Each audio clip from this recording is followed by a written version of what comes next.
Hi, this is Doc Severson for the Theo Night Report for Tuesday, September 19th. Well, this is the market that refuses to die. It refuses to correct. Kind of what we saw back in 2013, 2014, same kind of thing here. So back then, I'm sure you remember how the market just refused to correct whatsoever. So it took a long time before we got enough bad news that caused almost a mini correction here. This was actually 10% to the tick in the S&P futures, but nobody talks about that. But all this way along before we finally started to get some volatility. We're going through kind of the same thing all over again. The last couple of weeks I talked about how this could be creating a lower high in the S&Ps and maybe bring it down to retest the 200-day moving average, which is all the way down here at 2380 on the full S&Ps. Not that far, really. But it was not to be, as we've broken higher over the last few days.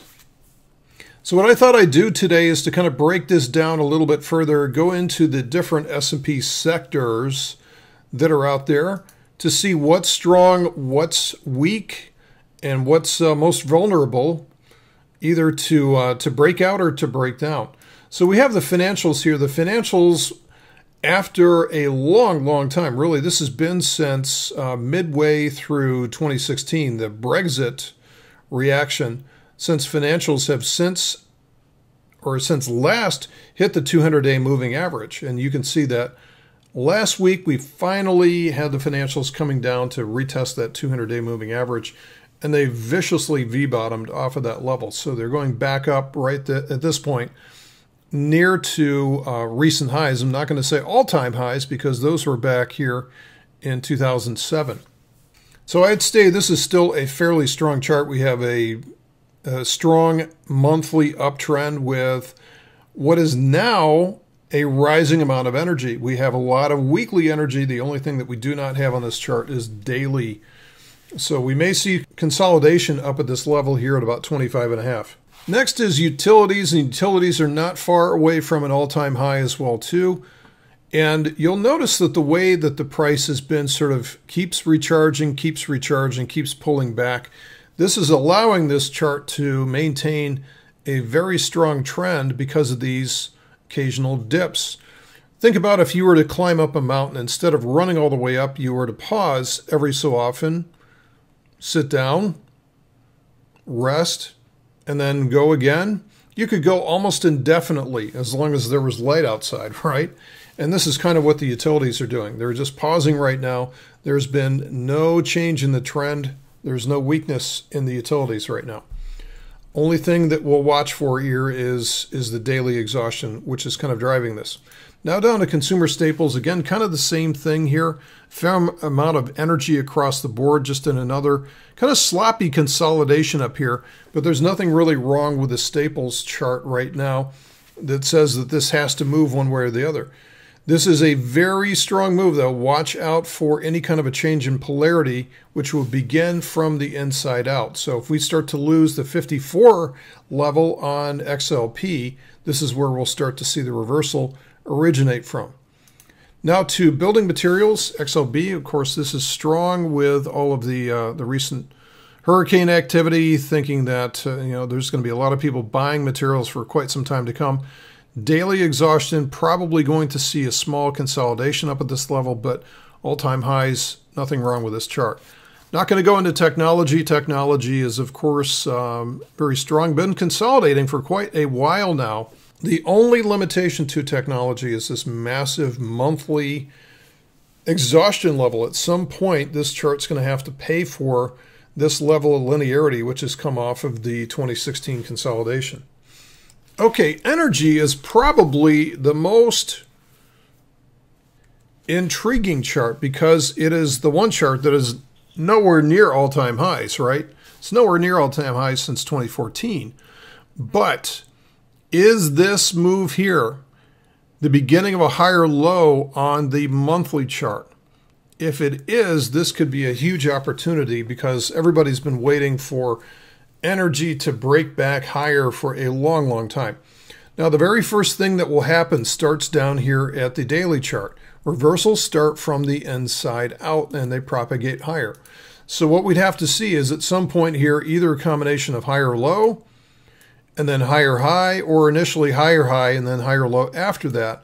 But we need to see a change in polarity to an uptrend on the daily chart. Need to get above and beyond this pivot that's right here. Okay, so after that happens, let's say that happens, then we have to have that uptrend propagate over to the weekly chart. What has to happen there is another combination of either a higher high, higher low, some type of combination like that has to occur. What will happen at that point is then the monthly chart starts to rise up on the next swing higher.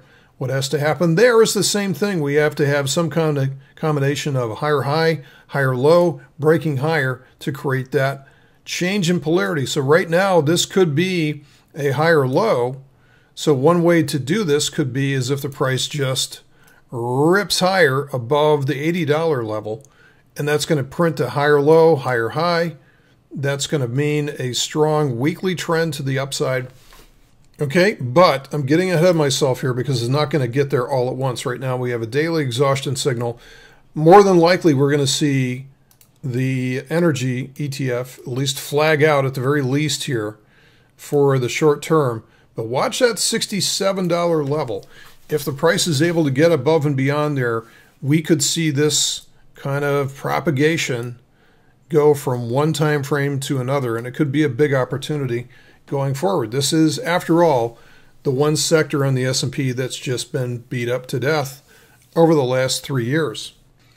Here's the next sector, industrials. This one is just screaming higher. This is really the same looking chart as the Dow. No surprise. So just a lot of money going into industrials right now at this point.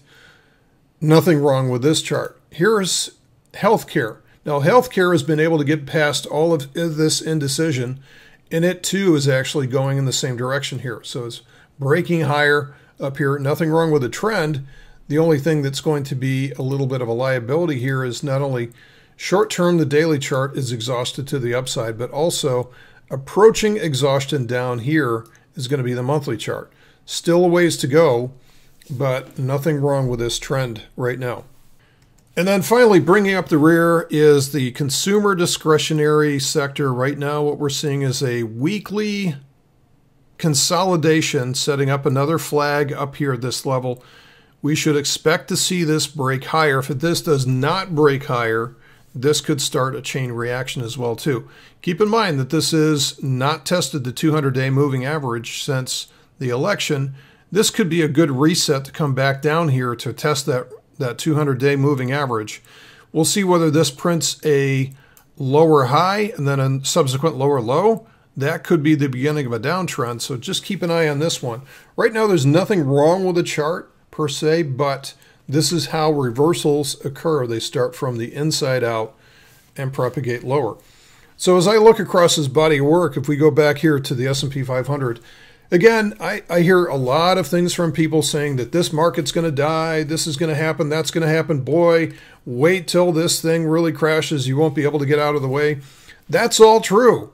That's absolutely true. I buy into all of that. But at the same time, I have to say that price is the ultimate arbiter right now, and price right now is telling us that it wants to go higher regardless of what all these smart people think. So I've always found that I've done much, much better with trading when I just ignore my own feelings about what is right or wrong and what should happen and should not happen. And I simply look at the chart, tune out the news, tune out the noise, ignore what's going on in the world, and just trade the price charts alone.